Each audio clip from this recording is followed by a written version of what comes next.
Assalamualaikum warahmatullahi wabarakatuh. Hamdan kasiron thayyiban mubarakan fih. Asyhadu alla ilaha illallah wa asyhadu anna Muhammadan abduhu wa rasuluh amma ba'du. Alhamdulillah kita dapat dipertemukan kembali di semester 3 ini untuk mengikuti perkuliahan. Salah satunya yaitu mata kuliah Profesi Pendidik dan Tenaga Kependidikan dengan dosen pengampu Ibu Lulu Yuliani, Magister Pendidikan. Di sini tidak hanya saya sendiri, melainkan bersama kelompok untuk melakukan sebuah presentasi. Di sini kami sebagai kelompok 5 akan mempresentasikan teknik komunikasi pendidik PNF atau PENMA sebagai fasilitator.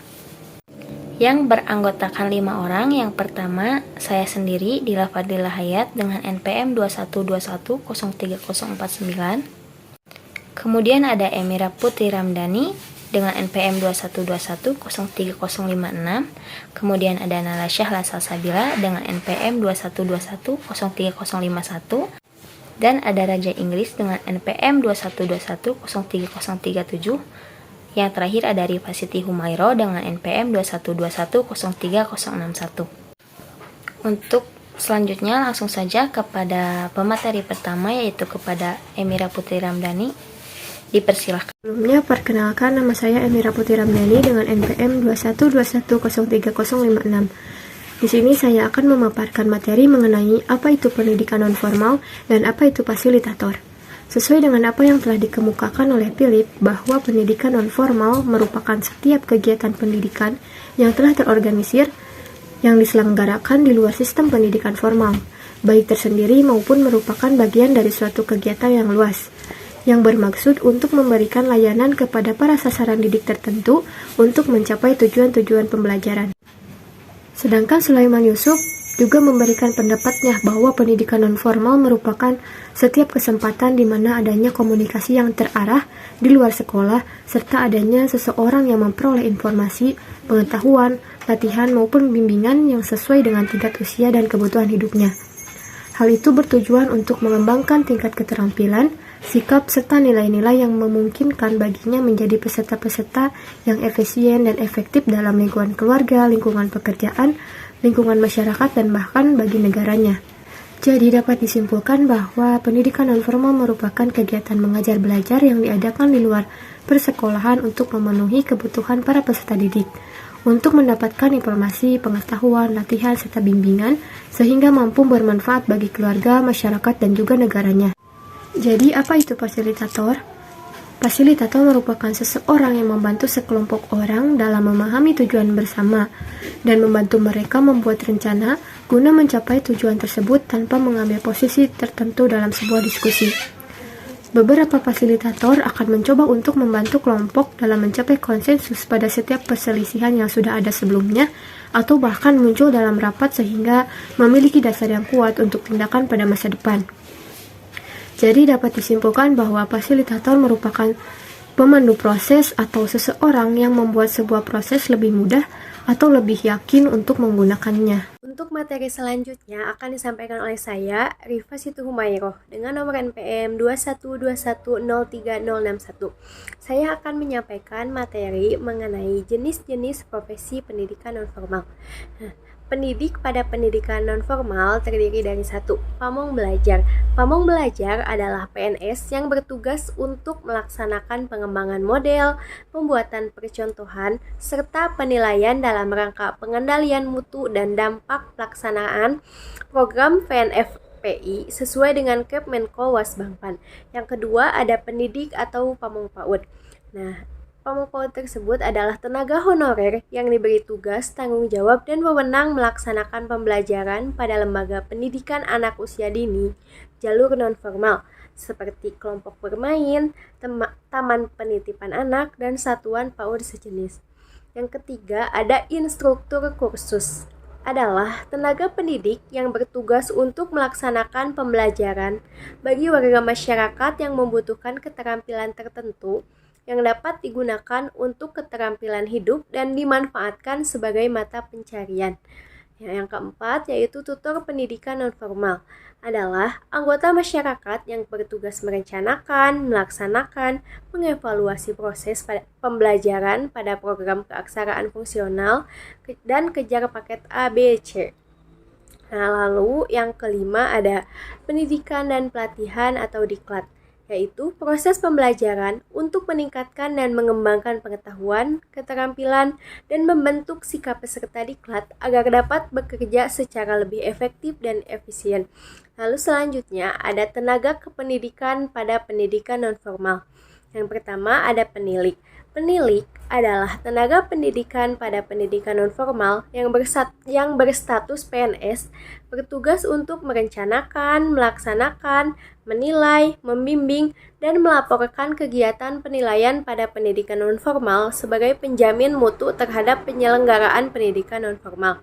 Yang kedua, ada tenaga lapangan Dikmas atau TLD, yaitu tenaga kependidikan yang dikontrak tahunan yang bertugas membantu Kepala Cabang Dinas Pendidikan Kecamatan dalam mengumpulkan, mengolah, dan mengevaluasi data pendidikan nonformal dalam rangka mendukung pemastian kualitas pelaksanaan program PNF setempat. Yang ketiga yaitu fasilitator desa insentif adalah tenaga pendidik yang memberikan pelayanan pendidikan nonformal yang merata dan berkualitas, terutama bagi masyarakat yang bermukim di desa-desa dengan kategori terpencil dan tertinggal ataupun kantong-kantong sasaran pendidikan nonformal. Lalu ada yang keempat yaitu tenaga pustakaan atau pustakawan, yaitu tenaga yang diberikan tugas dan kewenangan menyelenggarakan atau mengelola serta memberikan pelayanan pada suatu lembaga perpustakaan. Yang kelima yaitu ada teknisi teknologi informasi, yaitu tenaga yang memiliki keterampilan dan keahlian pada bidang teknologi dan informasi yang diberikan tugas dan kewenangan mengelola teknologi dan informasi pada suatu lembaga penyelenggaraan satuan PNF. Nah, yang keenam ada teknisi sumber belajar yang bertugas dan bertanggung jawab mempersiapkan, merawat, memperbaiki sarana dan prasarana pembelajaran pada satuan pendidikan, baik formal maupun non-formal. Lalu selanjutnya ada tenaga lapangan pendidikan yang bertugas dan bertanggung jawab melakukan pendataan, pemantauan, pembimbingan, dan pelaporan pelaksanaan. Nah, selanjutnya ada tenaga administrasi yang bertugas dan bertanggung jawab menyelenggarakan pelayanan administratif pada satuan pendidikan baik formal maupun non-formal. Nah, selanjutnya ada pekerja sosial yang bertugas dan bertanggung jawab memberikan layanan bantuan sosiologis pedagogis kepada peserta didik dan pendidik pada pendidikan khusus dan pendidikan anak usia dini. Lalu ada terapis yang bertugas dan bertanggung jawab memberikan layanan bantuan fisiologis kinesiologis kepada peserta didik dan pendidikan khusus dan juga PAUD. Nah, yang terakhir ada juga tenaga kebersihan yang bertugas dan bertanggung jawab memberikan layanan kebersihan lingkungan satuan pendidikan baik formal maupun non-formal.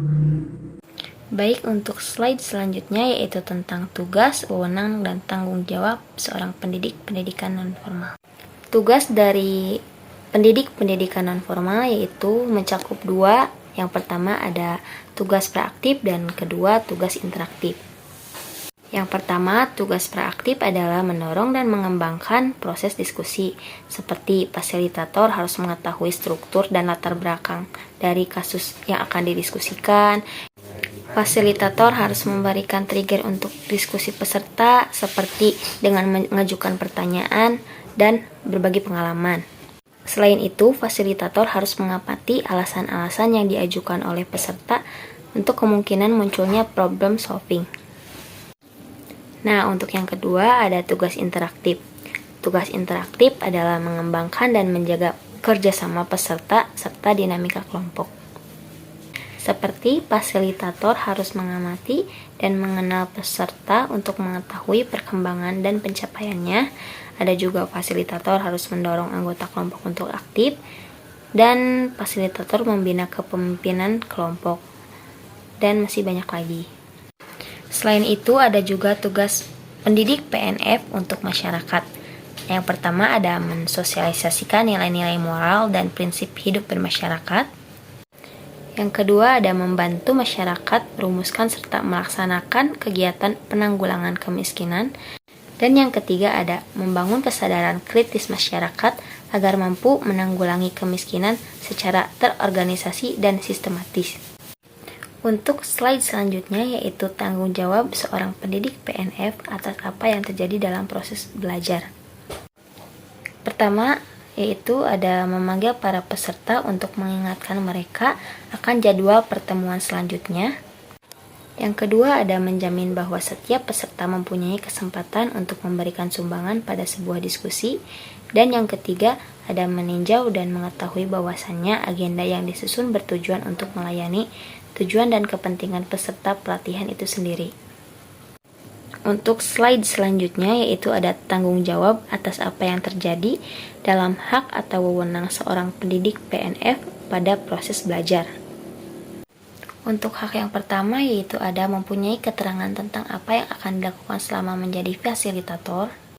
Yang kedua ada memberikan maupun meminta pendapat dalam menilai peserta. Yang ketiga ada menangani atau menghentikan suatu diskusi yang berjalan dengan tidak baik. Yang keempat ada menegur peserta yang melanggar peraturan. Dan yang kelima ada dihormati dan dihargai oleh peserta. Di sini saya akan menjelaskan bagaimana tugas dan peranan fasilitator. Fasilitator bertugas membangun kesadaran kritis masyarakat agar masyarakat mampu menanggulangi kemiskinan secara terorganisasi dan sistematis, termasuk mendorong peran serta dan keterlibatan seluruh komponen masyarakat, termasuk masyarakat miskin dan perempuan melalui serangkaian kegiatan pembelajaran dalam siklus kegiatan. Fasilitator juga melakukan transformasi pengetahuan dan keterampilan guna memperkuat dan mengembangkan kemampuan relawan atau kader-kader masyarakat sebagai agen pemberdayaan masyarakat, serta memperkuat dan mengembangkan kapasitas KSM sebagai kelompok dinamik, mengenali peluang usaha atau mengembangkan usaha yang ada, meliputi menyusun proposal usaha dan pengelolaan secara sederhana. Ada 4 fungsi utama pendamping atau fasilitator. Yang pertama itu narasumber. Fasilitator sebagai narasumber karena keahliannya berperan sebagai sumber informasi sekaligus mengelola, menganalisis, dan mendesiminasikan dalam berbagai cara atau pendekatan yang dianggap efektif. Kemudian ada pelatih. Fasilitator sebagai pelatih melakukan tugas pembimbingan, konsultasi, dan penyampaian materi untuk peningkatan kapasitas dan perubahan perilaku pembelajar.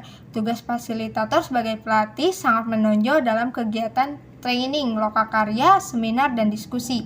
Penguasaan terhadap pola perubahan perilaku baik pengetahuan, keterampilan, dan sikap menjadi penting untuk menentukan proses metodologi dan hasil suatu pembelajaran.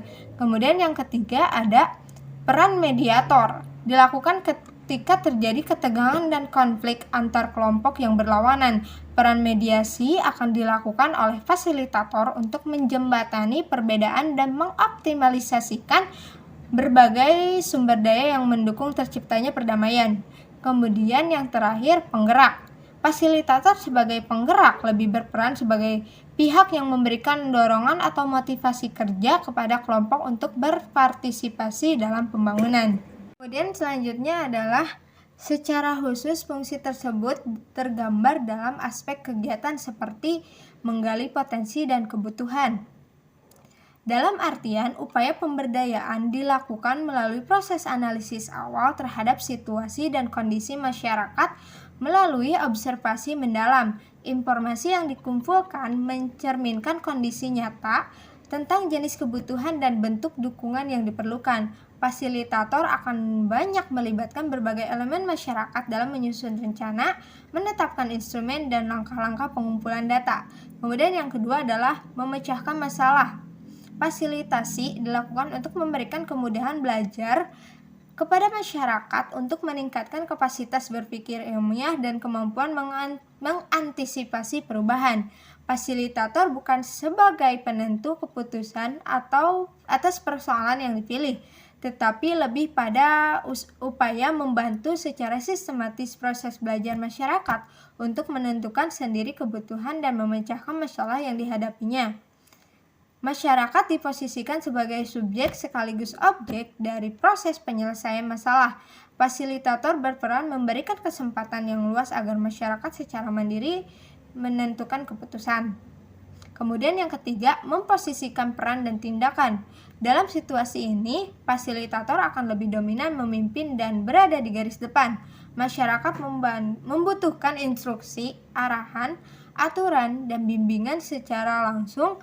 Namun demikian, fasilitator tetap memberikan peran yang cukup kepada masyarakat untuk menentukan keputusan penting dan pola tindak yang diperlukan. Pada saat masyarakat mulai menunjukkan peningkatan kapasitas dan mampu mengelolanya, maka fasilitator akan mengambil posisi sebagai mitra dan pendamping untuk mempermudah kerja masyarakat. Hal ini dapat dilakukan dengan memberikan kemudahan terhadap akses informasi, melatih peran pembagian tugas yang jelas dalam setiap kegiatan, menempatkan orang sesuai dengan keahlian. Posisi ini akan berubah sesuai dengan kebutuhan dan kondisi masyarakat yang didampinginya. Kemudian yang keempat adalah mengajak masyarakat untuk berpikir. Fasilitasi merupakan proses belajar masyarakat untuk menentukan pilihan dan tindakan terukur terhadap perubahan yang dihadapinya. Landasan filosofis fasilitasi adalah perubahan paradigma dan proses berpikir logis atau logical framework dan terstruktur sebagai bentuk respon terhadap lingkungan. Oleh karena itu, fasilitasi dilakukan untuk membantu individu, kelompok, atau organisasi agar menggunakan daya nalar dalam mencapai tujuan. Kemudian yang kelima, memberikan kepercayaan. Kepercayaan merupakan salah satu kunci keberhasilan fasilitasi dan menjadi indikator penting dalam proses pemberdayaan. Sebuah tatanan masyarakat madani atau civil society dibangun di atas pilar transparansi, di mana masyarakat dengan mudah mengakses dan memutuskan berbagai kebijakan menyangkut nasib hidupnya. Transparansi pelaku, pembangunan, dan distribusi kewenangan antara pemerintah, legislatif, dan grassroots harus jelas dan terbuka. Yang terakhir, kemandirian dan pengambilan keputusan. Kemandirian menjadi salah satu paradigma pembangunan yang mengilhami upaya perlimpahan wewenang dari pusat ke daerah. Proses ini perlu didukung oleh institusi lokal dan masyarakat sipil yang kuat, sehingga tidak berakibat pada penyalahgunaan wewenang pemerintah lokal, tetapi lebih meningkatkan keterlibatan institusi masyarakat dalam menentukan kebijakan di daerahnya. Artinya, masyarakat diberikan ruang cukup untuk menentukan pilihan atas sejumlah alternatif dan menetapkan visi dirinya ke depan. Keputusan sepenuhnya di tangan masyarakat sendiri sebagai perencana, pelaksana, pengawas, dan evaluator. Kemampuan masyarakat dalam mengambil keputusan harus terus dikembangkan. Baik, saya di sini akan menjelaskan mengenai teknik komunikasi seorang fasilitator. Komunikasi adalah proses penyampaian pesan oleh komunikator kepada komunikan melalui media yang menimbulkan efek tertentu. Dalam prosesnya, komunikasi merupakan suatu proses sosial untuk mentransmisikan atau menyampaikan perasaan atau informasi baik yang berupa ide-ide dalam rangka mempengaruhi orang lain. Teknik komunikasi seorang fasilitator dalam melaksanakan tugas sebagai fasilitator baik dalam menyampaikan materi pelatihan, memberikan bimbingan, atau diskusi terdapat teknik-teknik sebagai berikut. Yang pertama adalah pencairan suasana. Maksud pencairan suasana adalah agar suasana diskusi kelompok menjadi tenang, nyaman, santai, dan tidak tegang. Yang kedua ada ceramah. Ceramah dalam menyampaikan materi kepada anggota kelompok agar pesan dan kesan yang benar dapat dipahami oleh peserta. Yang ketiga ada diskusi. Diskusi adalah pendalaman materi yang dilakukan secara komunikasi dua arah, sehingga akan memberikan arti lebih mendalam bagi anggota kelompok. Dan terakhir melakukan permainan agar tidak jenuh dengan banyaknya teori yang harus diserap. Mungkin dicukupkan sekian presentasi dari kelompok kami. Mohon maaf apabila ada kesalahan dalam penyebutan maupun penyampaian materi. Ditutup saja dengan doa Robbana atina fid dunya hasanah wa fil akhirati hasanah wa qina azabannar. Wassalamualaikum warahmatullahi wabarakatuh.